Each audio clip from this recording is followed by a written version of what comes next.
प्रेग्नन्सीचा 8वा महिना सुरू झाला आहे, तर या चुका अजिबात करू नका आणि या गोष्टी नक्की करा. माझा प्रेग्नन्सीचा आता 8वा महिना सुरू झालेला आहे आणि हा महिना खूप महत्त्वाचा असतो, कारण आता बाळाची वाढी खूप वेगाने होत असते आणि आईच्या शरीरात पण अनेक बदल जाणवत असतात. तर आहारामध्ये आपण प्रोटीन, कॅल्शियम, आयर्न भरपूर प्रमाणात घेतलं पाहिजे आणि सगळ्यात महत्त्वाचं तर प्रोटीनवर खूपच फोकस केला पाहिजे. तसंच बाळाच्या हालचालींवर पण लक्ष ठेवायला पाहिजे. बाळाच्या किक्स थोड्याही कमी वाटल्या तर लगेच डॉक्टरांचा सल्ला घ्यायला हवा.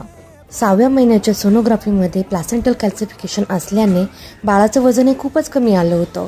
मग त्यावर डॉक्टरांनी सल्ला दिला होता की प्रोटीन रिच डाएट घ्या आणि जास्तीत जास्त डाव्या कुशीवर झोपण्याचा प्रयत्न करा. डॉक्टरांचा सल्ला मी पूर्णपणे फॉलो केला आणि त्यानंतर 7व्या महिन्याची जेव्हा सोनोग्राफी केली तेव्हा सोनोग्राफी पूर्णपणे नॉर्मल आली. आता माझ्या बाळाचे किक्स तर इतके स्ट्रॉंग झालेत की कधी कधी असंच वाटतं की फुटबॉल मॅच सुरू आहे. झोप मात्र आता एकदम लक्झरी झाली. तुम्ही जर प्रेग्नंट असाल तर वेळोवेळी डॉक्टरांचा सल्ला घ्या आणि फॉलो करा. बाय.